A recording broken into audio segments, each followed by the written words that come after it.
Amém, irmãos? Graça e paz do nosso Senhor Jesus Cristo. Se coloque de pé. Vamos falar com o nosso Deus, vamos falar com o nosso Pai. Ele tem nos sustentado, Ele tem derramado a sua graça sobre as nossas vidas. Ele é digno de todo louvor, de toda honra e de toda glória. Seja exaltado, Senhor, no nosso meio, Pai. Seja glorificado, Senhor. Ó Pai, que todos os povos te louvem, ó Pai, para todo sempre. Que todo joelho se dobre, toda língua confesse o teu nome, Senhor. Tu és o Criador dos céus e da terra. O Senhor, ó Pai, é o arquiteto desse mundo, é o construtor desse mundo, no qual nós residimos, Senhor. Mas a nossa pátria, Senhor, é celeste. A Nova Jerusalém, Senhor, ó Pai, é celestial, é espiritual, o qual nós aguardamos, Senhor. Ó Pai, mas enquanto estamos aqui, Senhor, precisamos nos preparar, Senhor. Precisamos, Senhor, adquirir ferramentas, Senhor. Precisamos, Senhor, adquirir estratégias vinda do alto, para que possamos, Senhor Deus, cumprir o ID, para que possamos cumprir o nosso comissionamento, Senhor. Ó Pai, aqui estão seus obreiros, aqui estão seus missionários, Senhor. Aqui estão homens e mulheres, Senhor, ó Pai, que representam, ó Pai, essa pátria celestial. São os embaixadores do Rei. Ah, Pai, nos capacita, Senhor, dá sabedoria e discernimento, Pai, porque o tempo é curto. Ó Pai, muitos são os adversários, Senhor. Nós não podemos perder tempo. E nós estamos aqui, Senhor, com esse intuito de nos preparar cada vez mais, Senhor, para essa batalha espiritual, para essa guerra espiritual, ó Senhor. Porque, ó Pai, o inimigo das nossas almas tem ceifado vidas, Senhor. E nós estamos incumbidos de pregar esse evangelho, essa palavra, Senhor, que pode salvar, ó Pai, essas pessoas, que pode, Senhor, transformar as suas vidas, que pode carimbar, Senhor, o passaporte, Senhor, para a eternidade, que pode, Senhor, dar adoção de filhos, Senhor. Ah, Pai Celestial, o Senhor nos deu grande responsabilidade, o qual anjos, Senhor, desejaram ter, Senhor. Ó Pai, por causa da sua maravilhosa graça, Senhor, o Senhor nos concedeu, Pai Celestial. O Senhor nos dá um coração, ó Pai missionário, nos dá um coração que ama as vidas, nos dá um coração, Senhor, que está disposto a obedecer, Senhor, a Ti acima de tudo, Senhor, colocando o reino dos céus antes do reino da terra. Em nome de Jesus, Pai, nós oramos, Te agradecemos. Fala conosco nessa noite. Amém, amém. Pode se assentar, irmãos. Glória a Deus. Irmãos, essa matéria, ela é muito técnica, né? Quando nós pegamos um estudo, quando nós vamos mais a fundo, ela tem muitos aspectos técnicos, tabelas, como se diz, estatísticas, enfim. Nós estamos pulando um pouco isso para poder concatenar mais fácil para os irmãos entenderem e com a nossa realidade aqui, né? Para que possamos absorver o máximo possível. Nós temos simplificado o estudo. O intuito não é nós saímos daqui missiólogos, né? O intuito daqui é ter um aprendizado bem objetivo. É isso que nós estamos fazendo nessas aulas. E antes de entrar no tema, quero comentar que falamos na aula anterior, apenas uma pincelada. Na aula anterior nós falamos do choque cultural, né? que existe quando nós vamos evangelizar. E é um fato que nós já, na verdade, já estamos acostumados, né? Eu dei o exemplo aqui do casamento, né? Quando se casa o homem e a mulher, cada um traz uma cultura da sua casa, enfim. E assim é em toda a nossa vida comum. Temos diferenças, somos seres diversificados, né? Ainda mais aqui no Brasil, temos toda essa gama de costumes, de culturas, né? Que se entrelaçam e nos fazem brasileiros, né? Brasileiros. Então, nós falamos sobre esse choque cultural, que nós temos que estar preparados, mas que nós vivenciamos isso sempre nas nossas vidas, e isso nos ajuda a entender a outra cultura, entender o outro lado, porque nós sabemos que se num casamento não tiver esse entendimento da cultura do outro, da forma que o outro entende as coisas, a cosmovisão da outra pessoa, nós sabemos que um casamento não pode se subsistir. Então, da mesma forma, a comunicação da palavra. Sem esse entendimento, nós não podemos pregar o Evangelho, nós não conseguimos transmitir o Evangelho. Então, nós temos que ser sensíveis, irmãos, ao receptor, né, aquele que vai receber a palavra.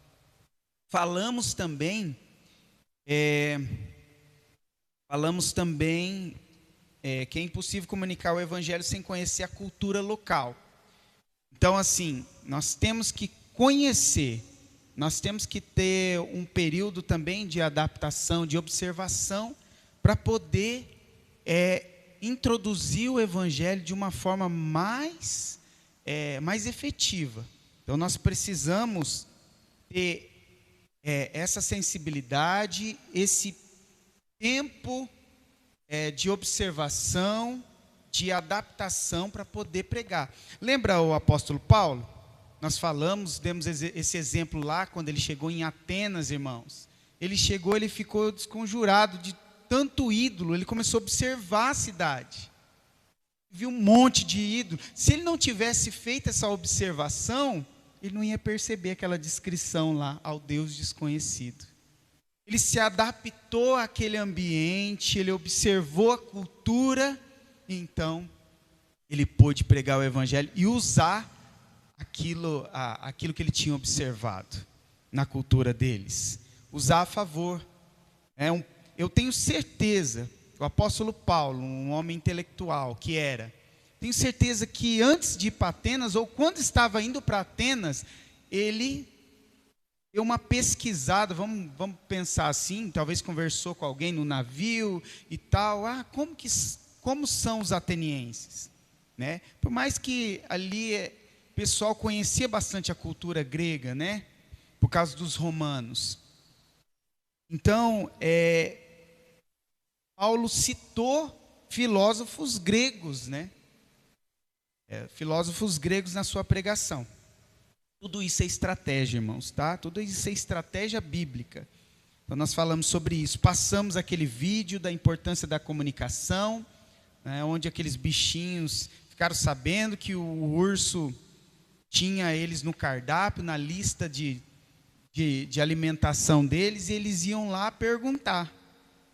Eles iam perguntar e o urso falava que sim, tinha intenção de devorá-los, né? E eles, a partir dali, não continuavam a comunicação, né? Eles não usaram ao seu favor. Apenas o coelhinho, que foi o último, falou assim: não tem como tirar da lista, não? Não dá para você me tirar da lista, não? Não dá sim. Teve comunicação. Você vê a importância da comunicação, salvou a vida dele, né? Videozinho simples, mas que traz essa ideia, essa essência da importância dessa comunicação para pregar o Evangelho. Não é simplesmente jogar a goela abaixo o Evangelho. Não é assim, irmãos. Nós temos que respeitar aquele o qual Jesus morreu, né? E foi moldado a sua cultura, né? Através das experiências que ele teve, dos ensinos que ele teve na sua família, enfim, por onde ele passou, foi agregado até formar a cultura que ele hoje carrega. Nós temos que respeitar. Nós falamos também do modelo tricultural de comunicação missionária, que é a cultura de Deus, a do missionário e do receptor. Todas elas estão interligadas, né? Estão interligadas. Falamos também não só desse choque cultural, mas dos pontos em comum que nós temos. Lembra Jesus? Jesus chegou na mulher samaritana e começou a falar de água. Estava num poço, todo mundo bebia água, bebe água. O poço era algo comum, não tinha Sanepar ali para fazer todo o tratamento da água, extrair a água do solo. Eles cavavam um poço. Então, algo comum em qualquer cultura. Qualquer cultura existia um poço, existia água. Então, nós temos pontos em comuns, além dos atributos que todo ser humano tem, ainda que de forma escassa, por causa do pecado, tem os atributos de Deus, que é a personalidade, a parte afetiva, né? E outras coisas também. Falamos também do homem relacional, a tríplice relacional, né? Que a gente mostrou uma figura mostrando a capacidade que Deus deu ao homem, desde o jardim do Éden, de se relacionar tanto com Deus, quanto com o próximo, quanto com a criação. Adão e Eva se relacionavam com Deus, e se relacionavam entre si, e se relacionavam com a criação. Adão deu nome aos animais, né? Ele cultivava, também no jardim do Éden. Falamos dessa perspectiva cultural, né, que nós temos que ter. Essa perspectiva vai fazer diferença na hora de nós evangelizarmos, porque nós somos criados por Deus dessa forma. E aí nós sabemos que nós podemos acessar nosso campo missionário através desse entendimento. Amém, irmãos? Então hoje nós vamos falar de virtude e características na missão cultural. Virtudes que nós temos, que Deus nos deu, características, né, que nós também possuímos e que nos possibilitam, irmãos, de nós nos envolvermos, de nós nos aproximarmos do nosso campo missionário ou daquele coração sem Cristo. Nós temos que saber as ferramentas que nós temos e recebemos da parte de Deus. Então, virtudes e características na nossa missão cultural ou transcultural. E a primeira delas é a aculturação. A aculturação é o quê? A aprendizagem da conduta adequada em uma outra cultura, não na nossa, não na sua. Você aprende a cultura do outro de forma adequada, de forma correta. Enquanto a enculturação é aprender a sua própria cultura. Nós temos essa habilidade. Então, a aculturação é o aprendizado da cultura anfitriã. Seja você está hospedado na casa de alguém, seja você está em outro país, nós sabemos que cada casa é uma cultura, né, irmãos? Uns gostam só de café puro, outros gostam de café com leite, né? Uns gostam de uns macarrão doido lá, que eu nem... Macarrão de yakisoba lá com... né, Magno? Esses dias eu procurei no mercado, Magno, não achei não, lá no Canção. Mas, irmãos, é cultura das pessoas. Tem casa que não faz janta, tem casa que faz janta. A Renata queria se livrar dessa no começo do casamento. Eu falei, negativo, eu janto todo dia. Só, ainda bem que ela não falou, então faz, né? Então, você que lute, né? Você que lute. Então, irmãos, essa aculturação, ou seja, Nós temos que ter humildade para aprender a cultura do outro, respeitar a cultura do outro. Isso é um segredo para a evangelização. Você respeitar a cultura. Não, por muito tempo, irmãos, a igreja evangélica, né, até a igreja dos nossos pais, irmãos, eles não estavam nem aí para a cultura do outro, né? Chutava imagem de santo, macumba, meu Deus do céu, passar por uma macumba ali na esquina ali, meu Deus do céu. Estou falando que nós temos que aceitar aquilo. Mas como que você vai ganhar uma pessoa dessa religião se você colocar barreiras dessa forma com ela? Você não ganha. E a Bíblia não coloca, não prega o evangelho para o umbandista, não. Não prega o evangelho para o espírita, não. De forma nenhuma, é todas as pessoas, todas as culturas. As outras religiões, irmãos, nada mais é do que uma imitação da religião verdadeira. Porque o homem tem esse anseio de se religar a Deus, porque houve a queda do homem. Mesmo antes da queda, o homem sempre necessitou de Deus, senão Deus não ia descer ao jardim e se relacionar todas as tardes com Adão e Eva. Então, nós temos que ter essa sensibilidade.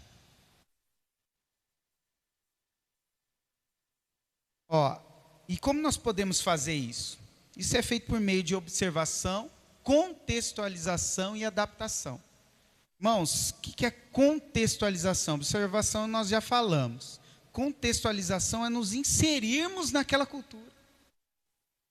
É nós nos vermos naquela cultura, ainda que você não vai abrir mão da tua cultura. Pode até agregar com a tua cultura, mas você vai participar daquela cultura. Não estou falando de idolatria a ídolos, nada que fere, né, irmãos, a santidade de Deus, nada que fere. Isso não entra nem em discussão, mas nós temos que nos contextualizar, nos adaptar a novos ambientes e culturas. O homem, irmãos, eu acho impressionante, porque o homem se adapta a cada situação, irmãos. Ela está numa situação, ela piora, depois piora mais uma vez, depois piora mais ainda, e ela está achando que está bom ainda. Ela não quer Jesus ainda. Eu falo, meu Deus, como que o ser humano vai se acostumando, né? Você vai em alguns mendigos da rua, não quer sair da rua. Tem uma miséria, no frio agora está batendo as canelas, mas às vezes tem tantas oportunidades que aparecem para eles, mas mesmo assim eles estão satisfeitos com aquilo lá. Adaptação, irmãos, para coisa ruim, né? Então nós podemos também se adaptar para um motivo nobre, a evangelização. Então, o missionário, o evangelista, irmãos, não é aquele que, nossa, eu vou ser honrado, eu vou se hospedar na casa do irmão lá e, nossa, o irmão vai me servir. Tira o cavalinho da chuva, irmãos, que na maioria das vezes não vai ser assim, não. Vai ser tomar banho uma vez que eu fui para Santa Catarina, meu Deus do céu, Jesus amado. Nós fomos evangelizar lá, e aí, ficamos na casa do irmão lá, coitado. Estava meio despreparado, e chuveiro estragado, só tinha um cano lá, e estava um frio. Tivemos que tomar banho de água gelada. O outro irmão foi para a casa da irmã dele, que morava lá, foi mais esperto. Tomou banho quentinho. Nós tomando água gelada mesmo. Chega aqui, nossa, o frio que estava ali em Santa Catarina. Então, nós vamos encontrar esse tipo de dificuldade, nós temos que nos adaptar. Não é o conforto da sua casa. E também esse desconforto não é só nessa parte estrutural e física. Também é por você estar no ambiente daquela pessoa e ver tudo que, sei lá, que você detesta, que você não gosta, na pessoa, no cotidiano dela, e você tem que suportar pelo Evangelho. Porque qual que é o objetivo? É mostrar Jesus para aquela pessoa. Nós temos que ser maduros a esse ponto, senão nós não vamos ganhar almas para Jesus. Nós não vamos levar as pessoas até Jesus se nós não tivermos essa maturidade e esse preparo. Nós temos que estar dispostos. E nós, irmãos latinos-americanos, né, que somos, nós temos essa facilidade, né, de nos moldar a outra cultura, outro ambiente. Isso aí já é de nós. Isso aí é de nós. Nós somos mais flexíveis, mais tolerantes. Sabe por que eu falo isso? Compara os brasileiros com o japonês, com o pessoal do Oriente Médio. Dá uma comparada para você ver. Põe em paralelo. Irmãos, por isso que todo mundo gosta do Brasil, porque o Brasil é acolhedor, flexível, né? Tolerante, se é desse jeito, tudo bem, chega aí, né? O brasileiro já fala, vamos comer alguma coisa junto, nem conhece a pessoa, né? Essa é da nossa cultura, então nós temos essa facilidade e temos que usar ao nosso favor. Para nós não é difícil sobreviver em circunstâncias difíceis e escassas de recursos, porque basicamente a nossa realidade é essa, né, irmãos? Nós também, na raiz do nosso povo, nós viemos de um povo sofrido, né? Batalhador. Por isso que o brasileiro está no mundo inteiro, por causa dessa facilidade de comunicação, por causa dessa tolerância à cultura do outro, né, ser mais flexível, e também porque é batalhador e trabalha, irmãos. Lá no Japão, o Ju também trabalhou em Portugal lá, é bem visto o trabalho do brasileiro. É um trabalho de excelência. Trabalho de excelência, porque o brasileiro é esforçado, é lutador. Né? Eu falo no geral, porque tem uns lá também que envergonha a raça, né? Mas, um exemplo. Quando eu trabalhava no Japão, eu ganhava o dobro do que o chinês. O chinês ganhava metade do que eu ganhava.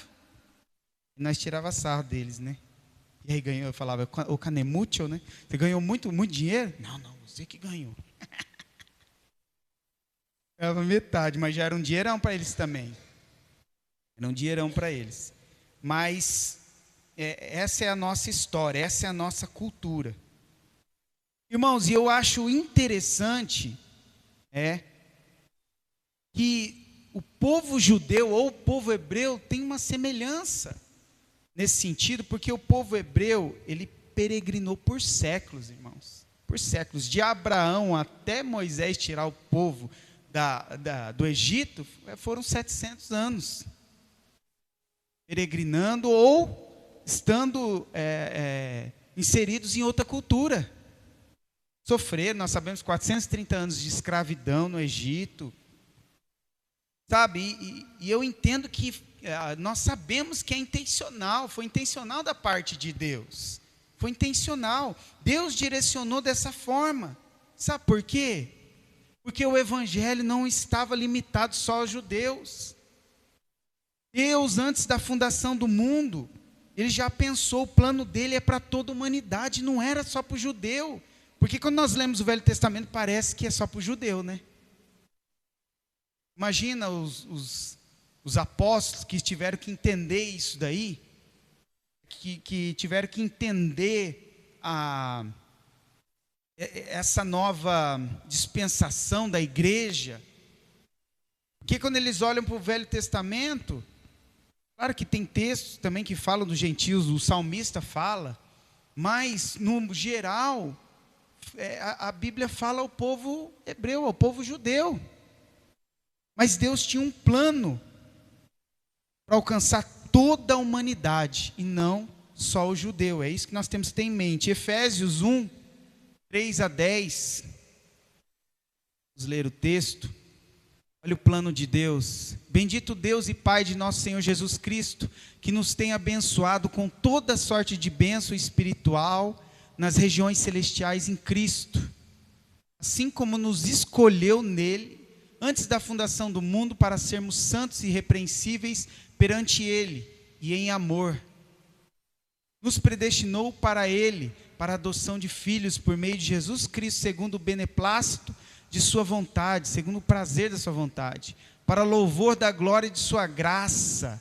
Olha lá, para louvor da glória dele, que ele nos concedeu gratuitamente no amado, no qual temos a redenção pelo seu sangue, a remissão dos pecados, segundo a riqueza da sua graça. É o 10, né? Que Deus, 8, que Deus derramou abundantemente sobre nós em toda sabedoria e prudência, desvendando-nos o mistério da sua vontade, segundo o seu beneplácito, que propusera em Cristo, de fazer convergir nele, na dispensação da plenitude dos tempos, todas as coisas, tanto as do céu como as da terra. Então o plano de Deus era esse, irmãos. Segundo o seu prazer, a sua vontade, para louvor da sua glória, alcançar todas as pessoas. Ali não está falando do judeu, ali está falando de toda a humanidade. Em Gênesis 12, 3, nós conhecemos esse texto. Deus faz aliança com Abraão e fala: eu vou abençoar os que te abençoarem, e vou amaldiçoar os que te amaldiçoarem. E em ti serão benditas todas as famílias da terra. Não está falando de judeu, está falando de todas as pessoas. Então, quando nós olhamos assim, por isso que nosso olhar de igreja não deve ser dentro das quatro paredes, deve ser para fora, para fora. Nós temos que olhar para fora das quatro paredes, porque o desejo de Deus, o plano de Deus é alcançar e abençoar todas as famílias da terra, irmãos. Todas as famílias, porque todos nós estávamos na mesma condição e estamos na mesma condição.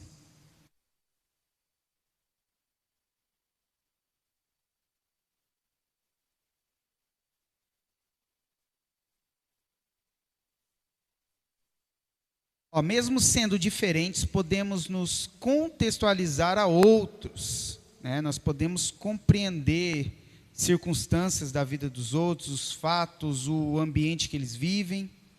Esse é um processo em que comunicamos o Evangelho, adaptando-o para que seja relevante e entendível, para pessoas de outra cultura. Quando estamos trabalhando com os ribeirinhos, aqui um exemplo aqui de um missionário, quando estamos trabalhando com os ribeirinhos, por exemplo, sempre tratamos de associar e contextualizar a nossa mensagem, relacionando com algo que eles sabem e vivem. Nesse caso, a pesca e a vida nas margens do rio Paraguai. Nessas comunidades onde o único meio de transporte é o barco, e a tecnologia e a informática ainda não chegaram, seria um absurdo usar uma linguagem cibernética para expor o Evangelho. Nesse caso, o atrasado seriam aqueles que tentassem usar esses recursos. Seria uma total descontextualização, ou um retrocesso, né, irmãos? Ou seja, nós temos que nos contextualizar, né, com a cultura, com o ambiente, para nós podermos pregar o Evangelho. Não tem outra forma. Nós vimos Jesus fazendo isso. Quando ele chama os discípulos, ele fala: vou fazer vocês pescadores de homens. Aí ele entendeu. Aí eles entenderam qual que era o chamado de Jesus. Pescar homens. Não, mas como? Eles entendiam qual que era o procedimento da pesca. E aí eles falaram: é só transferir, daí é só transferir para pescar homens. Ele sabia que esse pescar homens era atrair eles para Jesus. Ou para a salvação, porque eles sabiam que eles entenderam que Jesus era o Messias. Então nós temos que falar de uma forma que seja relevante e entendível para as pessoas, irmãos. Eu lembro que eu evangelizava um rapaz que gostava muito de academia e tal. E quando eu ia falar de fé, eu usava um músculo. Eu falava: a fé ela é progressiva, ela tem que ser exercitada, é como um músculo, né? A proteína, os nutrientes, tudo, né? O whey é a palavra de Deus. porque a fé vem pelo ouvir. Aí ele entendia. Aí ele entendia bem. Entendeu o que eu estava falando? Então, temas centrais eu pegava e fazia essas analogias para ele, e a gente não estava desconfigurando a palavra de Deus. De forma nenhuma, estava seguindo. Pode falar, Zé.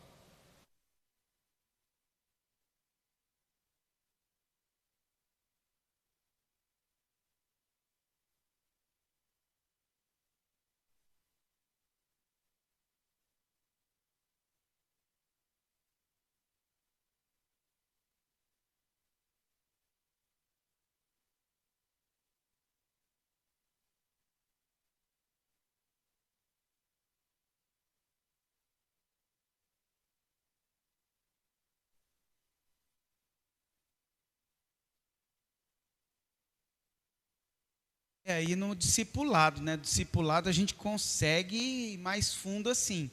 Mas um exemplo, se a gente for pregar o evangelho, o contexto é a palavra, mas o mínimo ali que nós soubemos da pessoa e do seu contexto, né? A gente já vai utilizar ao nosso favor para pregar a palavra. O mínimo que tiver. Jesus só tinha ali. Claro, Jesus ele teve revelação do Pai em saber que a mulher samaritana tinha 5 maridos, né? Teve 5 maridos, e aquele era o sexto e não era marido. Mas o que ele tinha ali era água, o poço. Ele usou.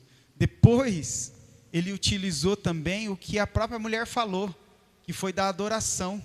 A mulher chamou no tema adoração e falou: deixa para mim. Deixa para mim. Falou: chegou o tempo que nem no monte, nem em Jerusalém vão adorar os verdadeiros adoradores vão adorar em espírito e em verdade. Então, é isso que a gente tem que fazer. Aquilo que a pessoa, porque às vezes a pessoa não vai se abrir, né, de imediato para nós, mas algumas coisas nós conseguimos pegar, né? Tem que ser relevante, algo relevante da vida da pessoa. Pega isso aí, irmãos, para você poder evangelizar, para você poder utilizar ao favor de Cristo. E também transmitir de forma entendível. Para que algo que ela realmente tem em comum, algo que ela tem bastante familiaridade, se familiarize bem.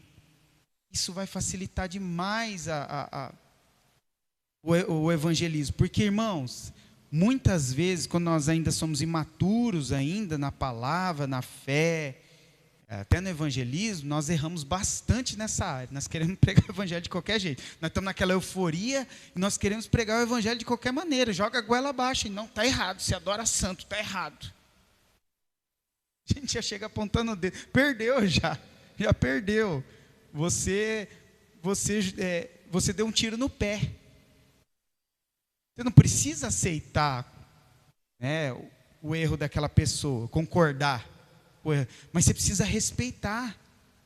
Às vezes nós fomos fazer culto na casa de pessoas que tinham um monte de imagem lá, nem tocamos no assunto, nós vamos adorar esse Jesus, né, porque a gente crê que nessa abordagem o Senhor, o Espírito Santo pode abrir esse caminho para nós, abrir esse caminho para que a gente possa ir mais fundo e chegar no momento certo e falar: só existe um Deus, só existe um mediador entre Deus e os homens, Jesus Cristo, o homem.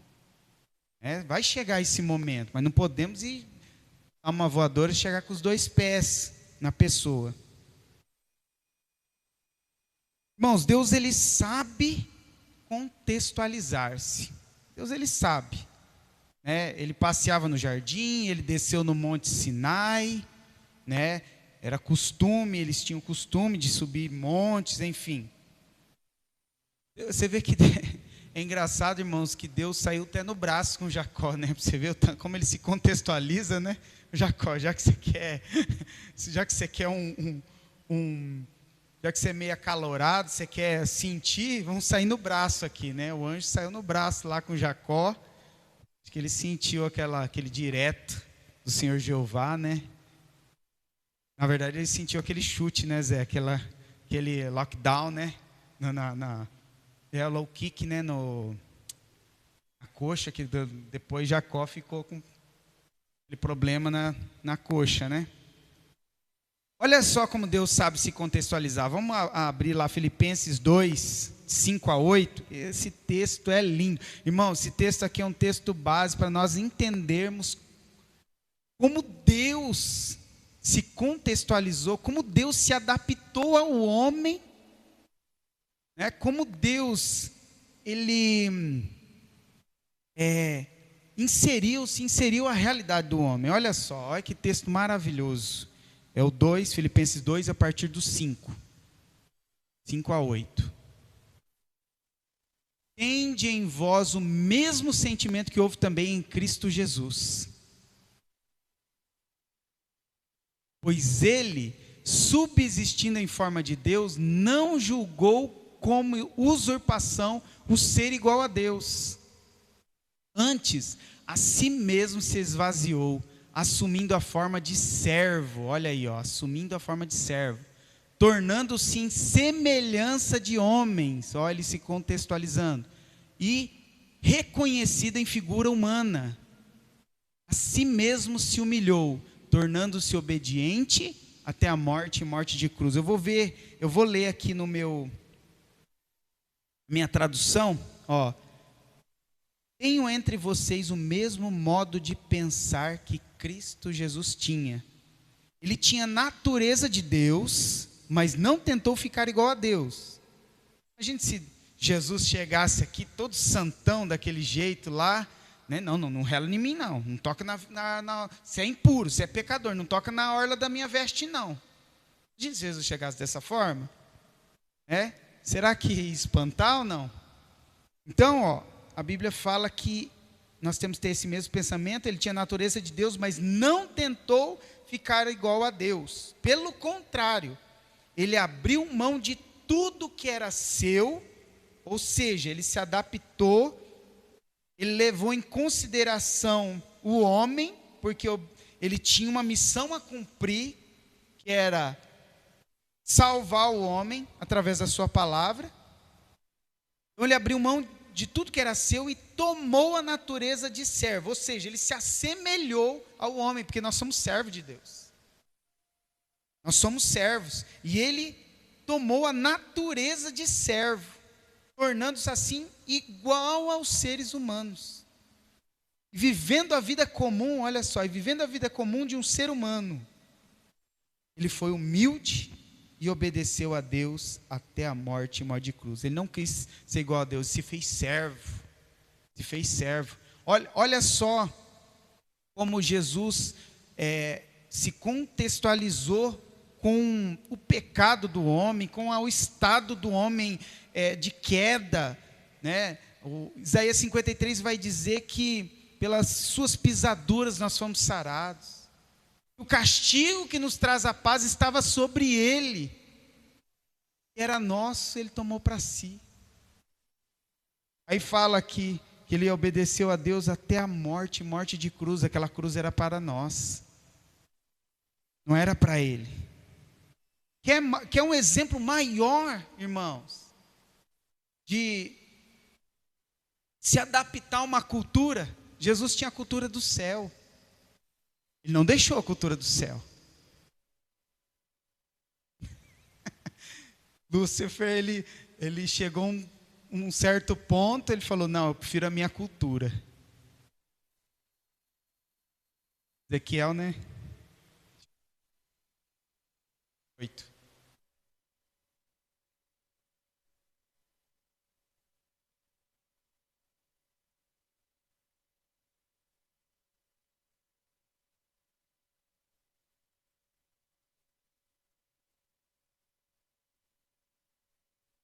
Jardim ali, né?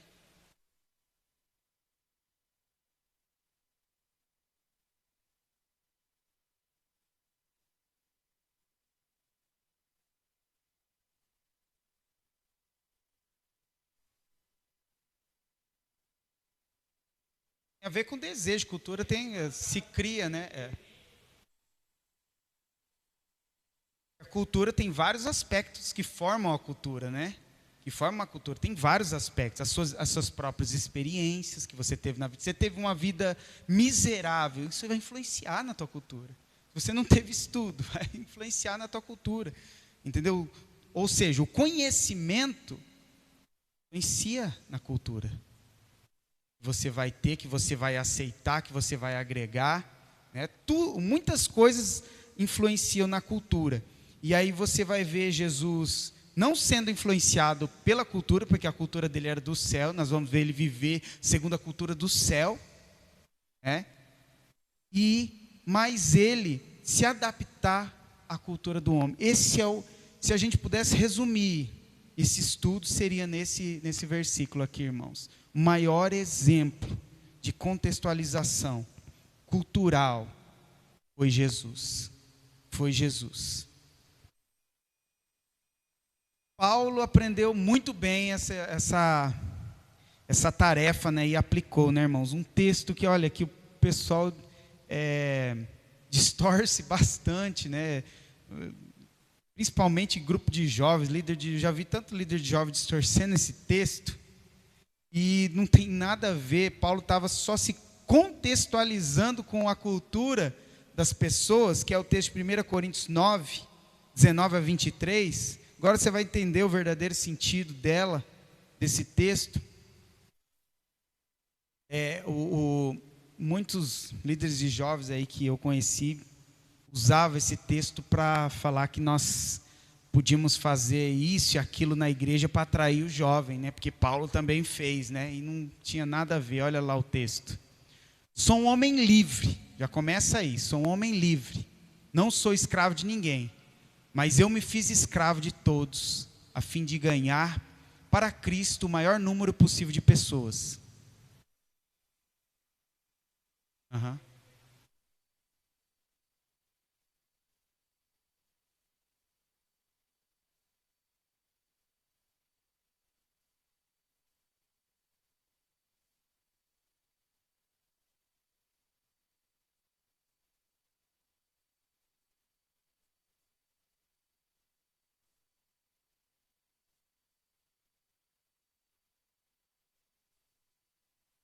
Para falar de escravo, né?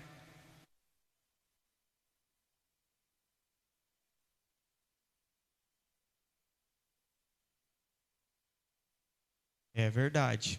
Pode voltar lá, pastor 19, para a gente ler de novo. Ó, sou um homem livre, não sou escravo de ninguém, mas eu me fiz escravo de todos, a fim de ganhar para Cristo o maior número possível de pessoas. Quando trabalho entre os judeus, vivo como judeu, a fim de ganhá-los para Cristo. Não estou debaixo da lei de Moisés, mas quando trabalho entre os judeus, vivo como se estivesse debaixo dessa lei, para ganhar os judeus para Cristo. Assim também, quando estou entre os não-judeus, vivo fora da lei de Moisés, a fim de ganhar os não-judeus para Cristo. Isso não quer dizer que eu não obedeço à lei de Deus, pois estou de fato debaixo da lei de Cristo. Até o 23. Quando estou entre os fracos na fé, eu me torno fraco também, a fim de ganhá-los para Cristo. Assim eu me torno tudo para todos, a fim de poder, de qualquer maneira possível, salvar alguns. Faço tudo isso por causa do Evangelho, a fim de tomar parte nas suas bênçãos, ou de ser participante desse Evangelho maravilhoso. Olha que texto maravilhoso, irmãos. Paulo, ele se adapta a toda situação para evangelizar. Ele entra na onda dos que não têm lei. Ele não está sem lei, ele está debaixo da lei de Cristo, mas ele não, como que eu posso dizer, ele não fica batendo nessa tecla, irmãos. O que interessa é ele achar um caminho para pregar o Evangelho para essa pessoa, independente de onde é o ponto de partida dele, que ele começa a evangelização. Ele sabe que o objetivo é um só: ganhar a pessoa para Jesus, por meio da palavra. Às vezes você vai começar a evangelizar de um ponto, uma pessoa, e com outra você começa a evangelizar de outro ponto. Está vendo como nós temos que ser flexíveis? Está vendo como nós temos que estar embasados, estar preparados para evangelizar? Não estou falando que uma pessoa recém-convertida não possa evangelizar, irmãos. Pode, porque ele vai evangelizar pessoas que estão, vamos colocar assim, no nível abaixo dele, enfim. Ele tem as pessoas que ele vai evangelizar. Pode falar, Zé.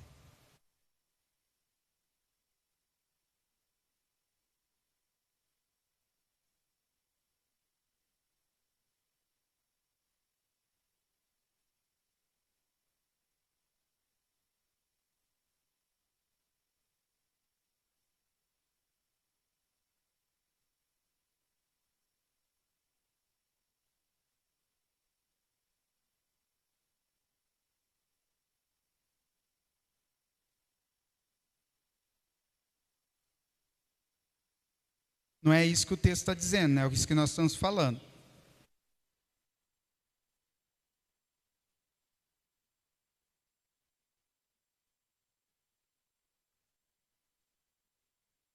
Nós vamos falar mais ainda sobre isso, que é interessante. Mas, é importante que compreendamos que em qualquer lugar onde nos encontremos, sempre vamos demonstrar interesse e amor pelo que é nosso e até expressar valores de nossas raízes, né? No entanto, é nossa obrigação aprender a respeitar os outros e a conviver com eles, ainda que sejam totalmente diferentes de nós. Paulo está falando dos fracos na fé, Paulo está falando dos judeus, Paulo está falando dos gentios, Paulo está falando daqueles que não têm lei, enfim. Ele está falando de todo tipo de pessoa, depois generaliza, ele fala de todo tipo de pessoa. Nós temos que nos adaptar. Respeitar as diferenças culturais e de identidade tem sido a chave do sucesso em missões transculturais. Isso faz parte da abordagem, irmãos. Não pode faltar no nosso repertório. Respeitar as diferenças culturais e a identidade de cada um. Quando respeitamos e aceitamos as diferenças, somos também respeitados. Veja só, que é um passo importante ser respeitado. Senão você não vai ser ouvido. No mínimo, nós temos que respeitar, compreender, sermos flexíveis nessa parte, para que as pessoas venham nos ouvir. Venham nos ouvir, não é assim, a palavra de Deus, se não ouvir, azar é deles. Não é assim que funciona, irmãos. Onde está a compaixão? Onde está o amor? Jesus não fez dessa forma. E ele era santo. Ele não tinha pecado nenhum. Eu falava, eu vou condenar todos, vocês são tudo pecador. Nossa, vocês estão me crucificando. De forma nenhuma, irmãos. Nós vemos o próprio Estevão. Falou, ele clamou ao Senhor para que não imputasse o pecado neles, de estar apedrejando ele. Então nós, quando respeitamos e aceitamos diferenças, somos também respeitados. Creio que cada um pode compartilhar sua cultura, mas nunca impô-la, pois cada um tem seu próprio estilo, que é muito difícil mudar. Nós não vamos mudar a cultura das pessoas, irmãos. Nós vamos fazer que ela viva a cultura do céu. Aquilo que cabe da cultura dela, ela não vai deixar. Finalmente, nossa meta não é necessariamente mudar ninguém, pois não temos esse poder. No entanto, temos de viver uma vida que reflita os valores cristãos, em primeiro lugar, e a nossa identidade com Cristo, pois as mudanças virão através dele e do Espírito Santo. Respeitar não significa deixar sua identidade cultural, Nós podemos aplicar ela também juntamente com a cultura local ou daquele receptor do Evangelho. É o que nós vamos ver agora. Uso dos traços culturais locais nas missões transculturais. Existem traços, existem linhas culturais de cada pessoa, de cada local, que nós usamos para evangelizar. Nós usamos nas missões transculturais. Olha só um exemplo aqui. Nós podemos usar a nossa cultura, até a nossa cultura, como ferramenta para poder alcançar aquela pessoa sem Cristo. Em 1 Samuel 17, 38, 40, nós vamos ver Davi, né, o homem segundo o coração de Deus, ele enfrentar o gigante, e aí Saul oferece o equipamento dele. Saul quase 2 metros de altura, Davizinho pequeno, né? Tó o capacete, tó a espada de sei lá quantos quilos, 60 quilos. Não, 60 quilos acho que era armadura, né, irmãos? E daí Davi veste aquilo ali. Não, aí não tem Jesus que me faça vencer com esse equipamento aqui, né? E daí ele não se adaptou com aquele equipamento, que era de outro, que era a cultura de outro, que era adequado para outro. Nós vamos ver no texto, vamos ler o texto ali, nós vamos ver que Davi, ele usou aquilo que ele tinha de ferramenta. Por isso que nós não estamos descartando a nossa cultura, as nossas ferramentas que nós adquirimos, né, no nosso ambiente aqui. Nós não descartamos, nós utilizamos também, mas nós também nos adaptamos a outras culturas. Olha lá. Então deu a sua própria armadura para Davi usar. Pôs um capacete de bronze na cabeça dele e lhe deu uma couraça para vestir. Davi prendeu a espada de Saul num cinto sobre a armadura e tentou andar, mas não conseguiu porque não estava acostumado a usar essas coisas. Aí disse a Saul: não consigo andar com tudo isso, pois não estou acostumado. Então Davi tirou tudo, pegou o seu bastão, escolheu 5 pedras lisas no ribeirão e pôs sua sacola, pôs a pedra na sacola. Pegou também a sua funda e saiu para enfrentar Golias. Então ele usou suas próprias ferramentas. Irmãos, um exemplo. Eu já contei isso aqui uma vez, mas quando eu fui evangelizar, terminal rodoviário, eu tinha em mente algumas estratégias missionárias aí de grupos missionários que a gente via, de não levar a Bíblia, de falar de forma mais descolada com os caras, entendeu? De interagir dessa forma. Mas a estratégia que o Senhor me deu, porque não que eu descartei isso aí, mas eu busquei no Senhor uma estratégia personalizada. E aí o Senhor me deu a estratégia de ir com a Bíblia. Eu ia com a Bíblia debaixo do braço, para falar para mendigo. Eu ia com Bíblia debaixo do braço, chegava neles, abria a Bíblia e falava: eu posso explicar um texto para você? Eu posso ler um texto para você? E 100% de abordagem correta, irmãos. Foi muito bom para mim, né? Naquele momento. Eu abria o texto, explicava o texto para o mendigo. Eu expunha a palavra, o mendigo. Então essa foi uma abordagem. Talvez para outros não achariam legal, mas para mim e para aquelas pessoas foi muito bom. Era algo que eu tinha, né? Vivia com a Bíblia, vivia folheando, lendo vários versículos, estudando a Bíblia toda. Então é algo que eu tinha familiaridade e algo que eu achava muito bom.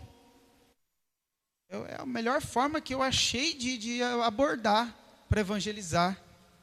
Então, não peguei de outra, não peguei a armadura de outro que não me era adequado, peguei a minha. E a minha deu certo, porque foi o Senhor que me deu. Foi justinho, ficou justinho para mim. Pode falar, pastor.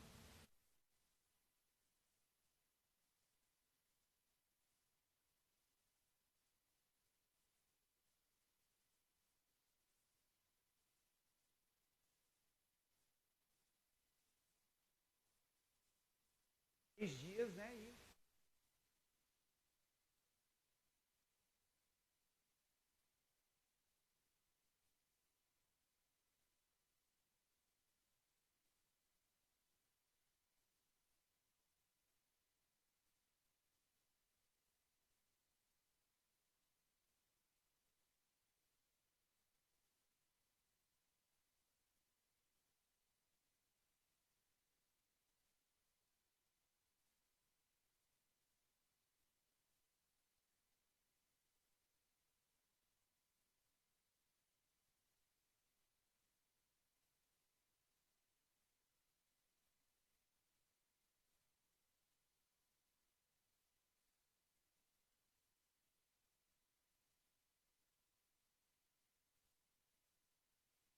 Esse outro lado.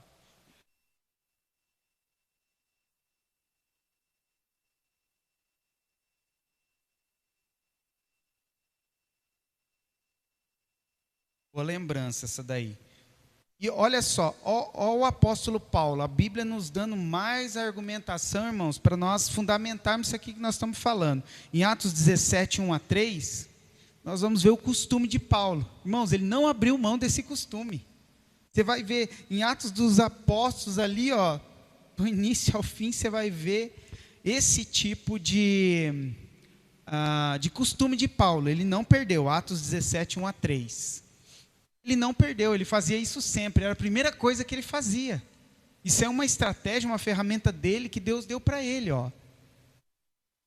Paulo e Silas passaram pelas cidades de Anfípolis e Apolônia e chegaram a Tessalônica, onde havia uma sinagoga. Conforme o seu costume, ou seja, ele sempre fazia isso, sempre, quando chegava numa cidade, primeira coisa, sinagoga.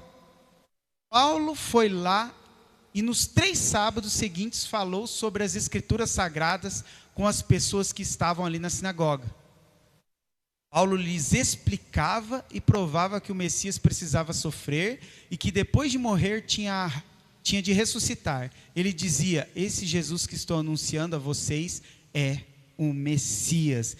Então, irmãos, primeira coisa que Paulo fazia quando ele chegava nas cidades era ir na sinagoga, expor a palavra de Deus, né, em controvérsia aquilo que ele sabia. Sabe por quê? Irmãos, olha como que Paulo era inteligente e estratégico. Ele veio da sinagoga, ele veio do farisaísmo, ele sabia tudo que aqueles caras falavam. Ele era o cara certo para evangelizar ali na sinagoga.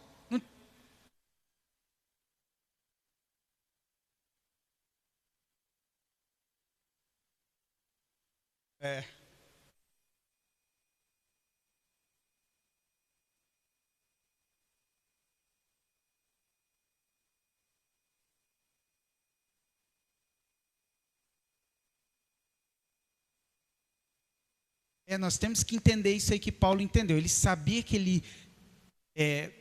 talvez ele poderia pensar, não, esses caras vão me expulsar, porque eu era do partido deles e agora eu sou do totalmente oposto. Mas não, ele não levou em consideração, ele levou em consideração as coisas em comum que eles tinham. Olha lá, ó.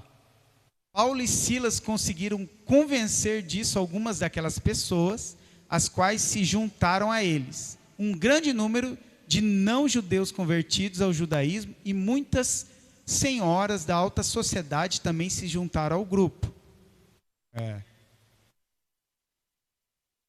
Mas os judeus ficaram com inveja, eles foram buscar alguns homens maus entre os malandros? Os malandros das ruas, é verdade. Aqui a outra versão não está malandro, né? Das ruas, e formaram um grupo de desordeiros. Estes fizeram muita confusão na cidade e atacaram a casa de Jason, procurando Paulo e Silas a fim de os levar para o meio do povo.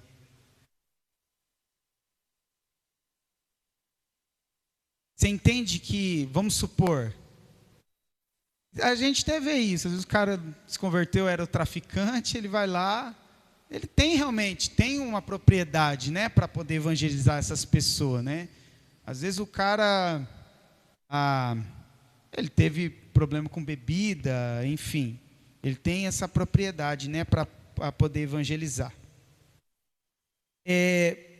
Aí nós vamos ver, irmãos, nesses traços, nós vamos ver aqui alguns exemplos de etnias, como é a cultura deles, e como eles utilizam isso a favor deles.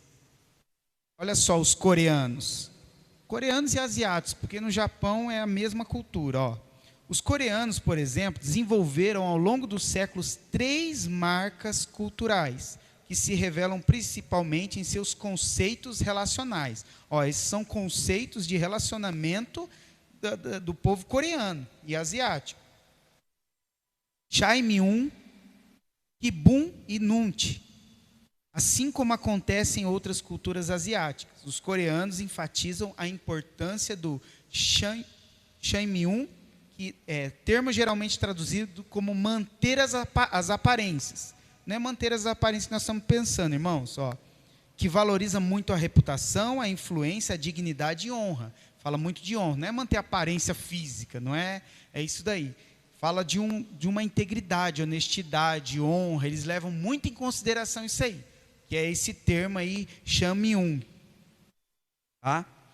E eles ensinam isso, né? Esses missionários coreanos ensinam esses princípios, né? E como eles valorizam esses princípios, eles vão a lugares que também valorizam esses princípios e eles utilizam a favor do evangelho. Na verdade, eu acho que eles deveriam vir para cá, né, irmãos, para nos ensinar um pouquinho sobre isso, né? Porque o tal do brasileiro é relaxado, né? O tal do brasileiro é largado, né, irmão? Misericórdia. Mas isso tem sido uma ferramenta para eles. Tá? Eles consideram respeitável ocultar os verdadeiros sentimentos e manter uma atitude estoica, né? O estoicismo também é uma filosofia, irmão. O estoicismo é aquele negócio assim um exemplo assim mais claro é você esconder o verdadeiro sentimento, mas não para o lado ruim. Igual um exemplo, o homem, o marido, ele tem a responsabilidade de proteger o emocional da mulher e dos filhos, não é verdade? Muitas coisas a gente mata no peito para a mulher e os filhos não sentir. Isso é um papel do homem, de proteger e amar a esposa. Ele faz isso. Ele segura as pontas. Isso é ser estoico. Isso é o estoicismo. Ele suprime os sentimentos. Suprime os sentimentos por uma boa causa, por uma causa nobre. Então isso faz parte da cultura asiática. Faz parte da cultura asiática. Então, o relacionamento deles parece muito frio, mas é muito respeitoso, por causa que eles têm essa prática. Eles pensam no outro, naquilo que é honroso, naquilo que é nobre. Quando eles vão ter uma atitude, eles pensam nisso, nesse princípio. Eles pensam nesse princípio. Nós não está nem aí, né? Então, o conceito Kibum e Nunt são bastante exclusivos dos coreanos.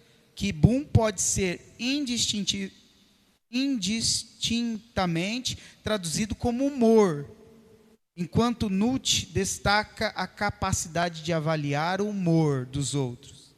A herança cultural coreana e sua inerente orientação embasada na cultura de honra ou vergonha possibilitam inquestionavelmente que seus elementos coletivistas, está falando da vida em sociedade, e de preservação das aparências abrevia o processo de adaptação cultural às nações vizinhas e à Ásia de modo geral, onde são preservadas noções culturais paralelas. Ou seja, esse tipo de princípios que eles carregam, de traços culturais que eles carregam, na verdade, encurtam o caminho para eles evangelizar, porque as pessoas que eles estão evangelizando gostam disso. As pessoas que eles estão evangelizando acham nobre esse tipo de atitude. Agora vai nós lá de qualquer jeito, lá, né, em outra cultura, não tem muita ética, não tem muita honra, você perde. Então por isso nós temos que estudar a cultura. Você perde a oportunidade de evangelizar. Onde são preservadas noções culturais paralelas. Embora esses códigos de honra ou vergonha possam variar e ser muitas vezes pessoais, o que é considerado honroso ou vergonhoso varia conforme o grupo étnico, a região e a geração. Ainda assim, os missionários coreanos precisam de menos ajustes culturais para se adaptar a outras culturas que sigam a mesma orientação. Um exemplo, a maior igreja da Coreia, hoje acho que não é mais, né? É lá na Coreia, não sei o nome, esqueci o nome do fundador também. Mas, irmãos, lá cresceu também em forma de célula, deu muito certo, sabe? As pessoas muito compromissadas, as pessoas quando assumem mesmo aquela fé, elas realmente se dedicam e fazem o que manda a cartilha, vamos colocar assim. Se a Bíblia está falando que tem que evangelizar, vai lá evangelizar, e é desse jeito, enfim. E lá deu muito certo. Outro exemplo, para nós finalizarmos aqui, é de nós latinos-americanos, irmãos. Os latinos-americanos são um grupo de 12 países, né? Toda a América do Sul aqui, mais o México e Cuba. Cuba foi anexado, acho que em 98, não lembro. Todos esses países são latinos-americanos. E eles têm as mesmas características, né? Nós somos mais... estou me incluindo, hein? Somos mais alegres, somos mais fervorosos, né? Aqui, o samba e o carnaval brasileiro são símbolos dos traços culturais de intensidade e alegria dos latinos-americanos. Está dando um exemplo aqui o carnaval, o entusiasmo do brasileiro com essa festa. A preparação entusiástica dos brasileiros é o grande investimento no evento anual do carnaval. Atraem a atenção de todo mundo. Em vez de desejos carnais entregues à devassidão, esse mesmo traço cultural também pode produzir e incutir a excitação e a paixão pela vida do reino. Essa paixão, ao ser canalizada para o compartilhamento do evangelho e a construção de relacionamentos, serve como testemunho de um alegre estilo de vida no reino para os cristãos sul-americanos. A total devoção à adoração é fundamental. Ou seja, irmãos, é interessante ver pessoas que quando estavam no mundo, nossa, mas era alegre, estava aí para todos, aí quando chega para Cristo, meu Deus do céu, é morto. Quando chega para as coisas de Deus, Jesus amado, aí não entendo, porque que cultura é essa? Essa pessoa, ela, na verdade, ela não tem identidade. O pastor sempre cita o Paulo. Paulo, ele era fervoroso no farisaísmo, quando veio para o Senhor, continuou fervoroso, mais ainda. Ou seja, mostra que ele não era um hipócrita quando era fariseu. Mostra que realmente ele assumiu aquilo. Agora, irmãos, nós vemos hoje em dia, meu Deus do céu, a pessoa no mundo era isso, era aquilo quando vem para Cristo, não tem o mesmo entusiasmo. Esse perdeu a identidade, esse está fora da casinha, né, irmãos? Então, sua adoração retrata e cria a atmosfera do céu aqui na terra. Nosso Deus, especialista em transformar as cinzas em uma bela coroa, tem usado esse traço cultural para levantar obreiros transculturais brasileiros que proclamem o evangelho às nações. Não é à toa que em 2010 o Brasil ocupou a segunda posição no número de missionários enviados. Provavelmente nós somos os primeiros hoje. Tá? Mais envio de missionários. Porque o brasileiro tem essa facilidade, ele é cativante em outros países. Porque as pessoas também, outras culturas queriam ser como nós, alegres dessa forma, sempre entusiasmadas. Pode estar ruim o negócio, o arroz, feijão e ovo está 10. Eles admiram isso em nós. E isso também abre portas. Isso abre portas para o evangelismo. Então, nossos traços culturais são importantes na evangelização dos povos, tá, irmão? Procure observar isso em você. Procure observar as culturas para que você possa evangelizar. Nós temos que pedir que o Senhor nos envie para quebrar essas barreiras culturais em favor do evangelho, para que a palavra da salvação chegue a todos os povos e a todas as culturas, porque esse é o desejo do Senhor. Esse é o desejo do Senhor. Atos 10, 44 a 48 diz assim: enquanto Pedro ainda estava falando essas palavras, o Espírito Santo desceu sobre todos os que ouviam a mensagem. Os judeus convertidos que vieram com Pedro ficaram admirados de que o dom do Espírito Santo fosse derramado até sobre os gentios, pois os ouviam falar em línguas e exaltando a Deus. A seguir Pedro disse: pode alguém negar a água, impedindo que esses sejam batizados? Eles receberam o Espírito Santo como nós. Então ordenou que fossem batizados em nome de Jesus Cristo. Depois pediram a Pedro que ficasse com eles alguns dias. Aqui é na casa de Cornélio, em Atos 10. Quando Pedro vai pregar para Cornélio, para a família, para os amigos de Cornélio, eles eram romanos, irmãos. Numa cultura grega, numa outra cultura, Pedro pregou e aqueles homens foram cheios do Espírito Santo. O Espírito Santo começou a habitar naqueles homens. E é isso, esse é o intuito da evangelização, é isso que nós queremos ver o Senhor fazer nas vidas.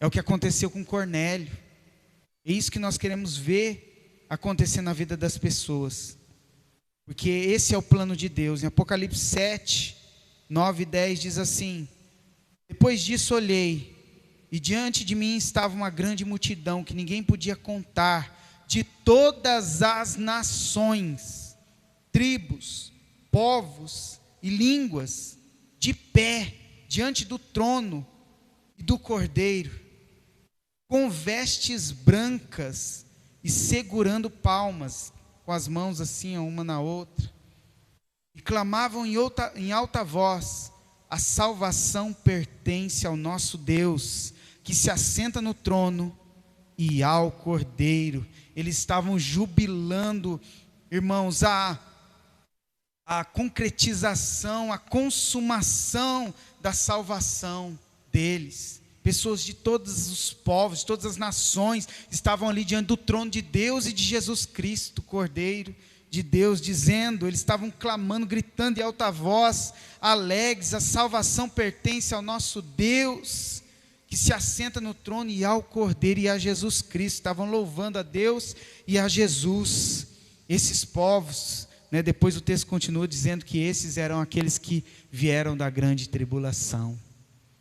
Que coisa maravilhosa. Esse é o intuito, irmãos. O Senhor nos dê esse coração, que o Senhor nos dê, irmãos, capacitação, cada dia mais possamos ser capacitados para podermos cumprir a nossa missão, porque toda missão exige preparo, preparação, exige dedicação. Paulo vai falar sobre isso. Ele fala: todo aquele que corre no estádio, ele está ali correndo por um prêmio corruptível, mas nós estamos atrás de um prêmio incorruptível, de uma coroa incorruptível. Esse é o nosso alvo, esse é o nosso foco, irmãos. Amém? Fique de pé, vamos orar.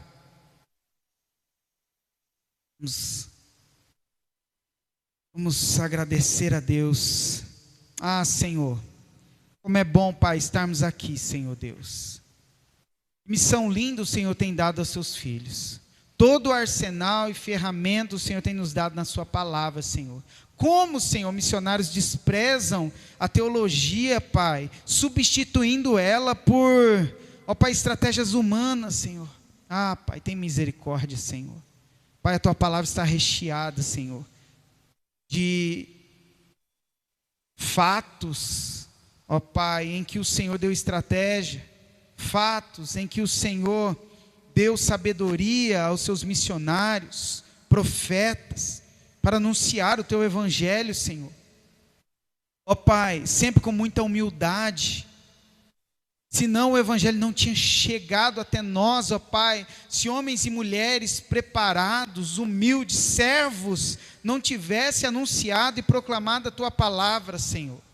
Pai, te agradecemos por esses homens e mulheres que não só foram humildes, mas também que lutaram por uma verdade, Pai, pelos princípios, em defesa do evangelho, que lutaram para defender o nome de Jesus, Senhor, lutando também com toda a cultura que se enraizava, Pai, contra o evangelho.